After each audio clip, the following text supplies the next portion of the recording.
Folks, thank you for checking out my channel and clicking on this video review I'm doing of the Crispi Colorado GTX boots. I've had these boots for 2 seasons. I've used them extensively for chukar, sharptail, sage grouse, hun, pheasant, hunting, dog training, big game hunting, pronghorn, elk, deer, turkey with the kids. I mean, they've done it all. So I decided to do this review now because they're basically fixing to die. And I wanted to talk about the things I liked, the things I didn't like, and what boot I may be moving on to next. Okay, the Crispis.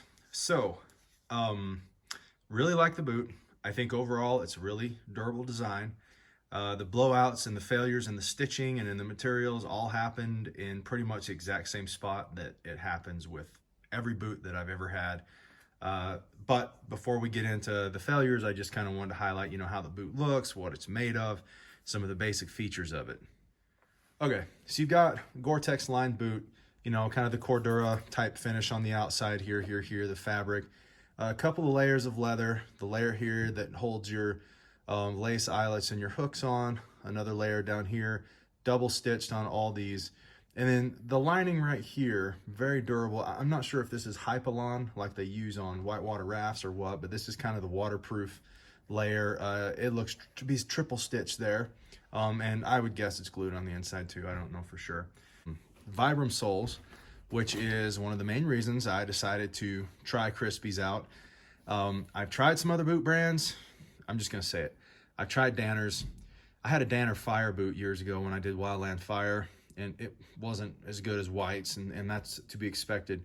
But Danner's proprietary soles are just garbage, complete and utter junk. I had a set of their elk hunters, the newer ones that they came out with a couple of years ago, and I mean, the first time I took them out was just a hike around, and I think I was cutting firewood, and 4 of the lugs fell right off the bottom. So complete junk. If you're gonna get a boot, get something with a Vibram.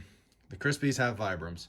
So, I mean, that's the basic construction of the boot. Oh, there's a loophole symbol from a scope or something. That failed too, I guess. Common. I think it might be important to highlight to some people to understand like what chukar hunting really is and why it is that I keep talking about it, okay? I know you big game guys, you think you hike a lot, packing around all your gear, and you're really not hiking that far. I'm just gonna say it right there. And I can say it because I hunt big game too. I can say whatever I want. You do not put on close to the mileage that those of us who seriously chukar hunt put on. And I mention chukar hunting a lot because I'm in Utah. That's the bird that we have that is, basically the most prolific.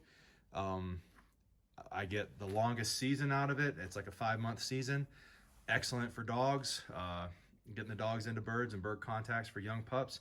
I hike even after the season's over. We're allowed to run dogs on them until they start nesting for a couple of months. So if you don't know what chukar country is, it is steep, rocky, dry. A lot of the times it's lava rock, other sharp things, shale slides, things like that, cheatgrass, boulders. It's the kind of place that you look at and you're like, hey, there might be a mule deer or two there, but there probably isn't anything else. That's usually where chukar live. Chukar are native to not the United States. They come from Afghanistan, Pakistan, the Hindu Kush.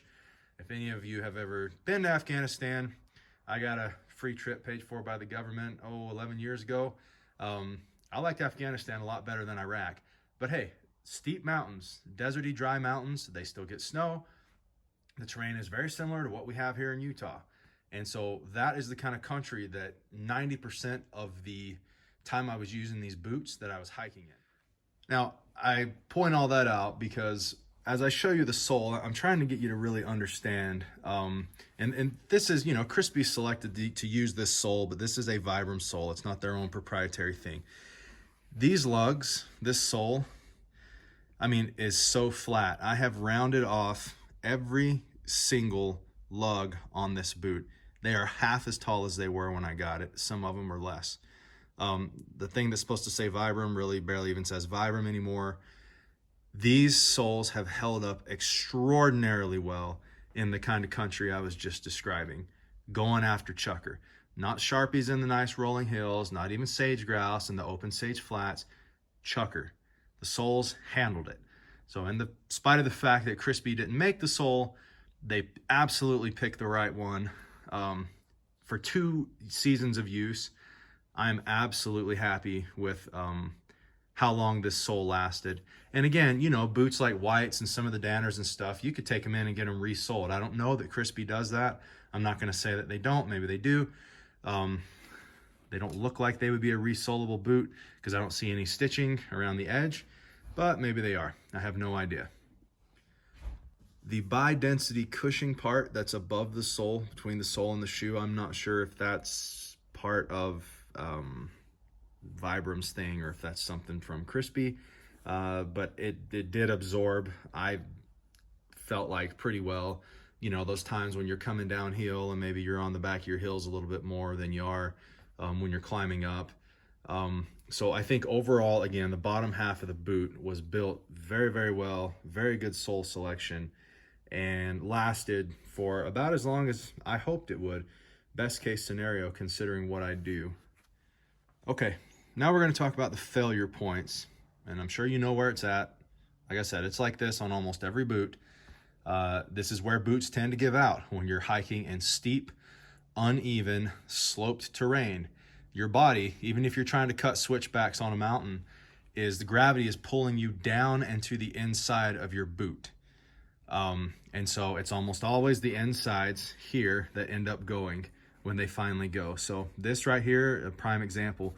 Interesting enough to see the Hypalon or whatever this material is. This material, I don't believe is missing. It might be missing, but it looks like the stitching just popped out and it slid down.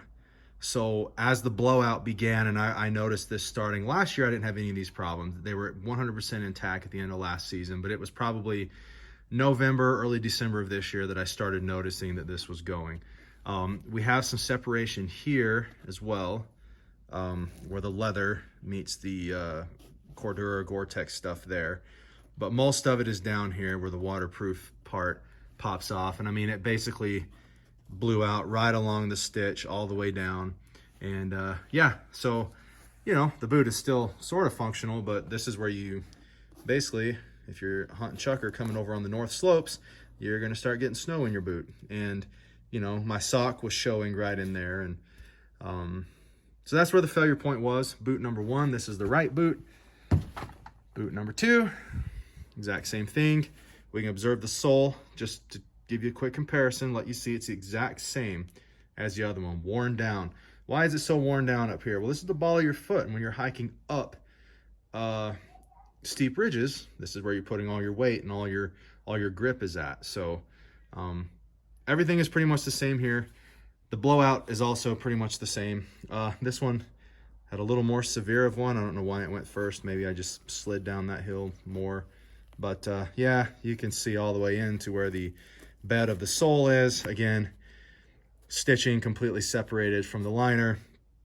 And I mean, there's even, you can see some spots there. I guess some rocks probably rubbed on that and stuff. But, you know, overall, like I said, both boots failed in the exact same spot, which is the exact same spot that for any hunting boot, I would expect them to fail.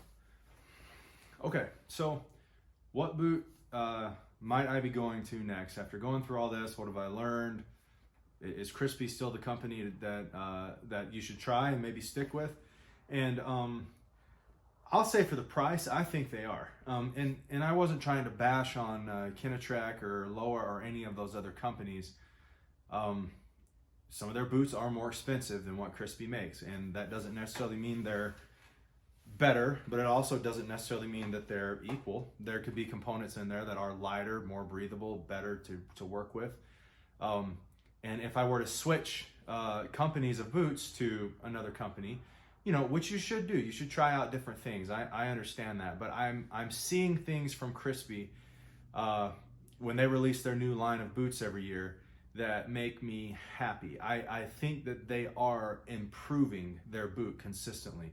And I'm sorry, but, you know, any of us that have, you know, jobs and families, and even if you don't have any of that and you have dogs, that costs money. So Crispi still seems to have boots that are, I would argue, made no worse than any of those top-end guide boots that you see people on TV and whatever use, but they're still $100 cheaper for the most part. They got a couple of lines of boots that are like 460s or 450s or whatever, and I want to point out, I'm not going to be getting insulated boots because the time of year when I hunt is just so varied. I mean, I'm in Montana in September, and then I'm finishing up on snowy slopes in Utah in February, and it might be worthwhile to get 2 different boots, but then I don't really feel like I'm giving the one set of boots its full paces. Can it handle the wet, cold? Can it handle the hot, dry? And once my foot gets used to one, it just likes them. So, you know, Crispi has one out right now that I'm looking at. It's the, I think it's the GTX. These are the Colorado GTX. This is the Idaho 2 GTX or something like that. And it's a 10-inch boot, which I personally prefer for really long hunts and uneven terrain. I would rather have a 10-inch boot. And you know, it's in that price range that these were in when I got them new, and I'm considering giving those a shot for this coming season. I also, I mentioned that I did fire in the past. I've considered a set of whites, not white fire boots, but you know, they have a line of hunting boots, the whites, Owyhee, the Loxa, and they've got another one. Maybe it's Payette up in Payette, Idaho, where they do all the trials. So I'm not sure. They are only in like 280 something, and I think they might have been discontinued, even though you can still buy them online. So that throws a huge red flag. But yeah, we'll see. I'm not exactly sure what I'm going to go with yet, but I just wanted to make sure that you all got a good view of the boot if you're looking at buying them. And you know, hearing from someone again that, I mean, I'm hunting steep, uneven terrain at least 45 times per year, and that's just birds and bird dogs, which is 90% of the hunting I do.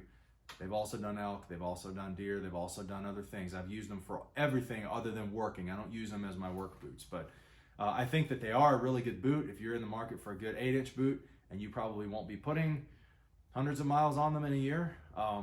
They're probably going to last you a lot longer than they lasted me. Either way, I think they're a good value, and I think to get something better than this, you're just unfortunately going to be paying, you're going to be getting into that price range where you could basically get a dog or another Dakota kennel if you wanted. So anyhow, thank you so much for checking out my video. If you have any suggestions for boots for anyone else, if you have the Colorados and you have some comments about how they've held up for you, if you're offended that I said you're a big game hunter and you don't hike as much as me, then okay. Go be offended then. But thanks everybody, and my next review will be coming out. Again, I want to finish up the season testing this thing before I start putting it out there. But I've been on a huge bird vest, you know, search for the perfect vest over the last season, and I purchased a Q5 centerfire back in August that I'm going to be reviewing as soon as this season is over. So we'll be talking about that. Thanks again, and if you want to see that video, subscribe, and please feel free to share this around. I'd really appreciate the views. Take care. You didn't want to be in the video, did you? You wanted me to leave you alone? Come on.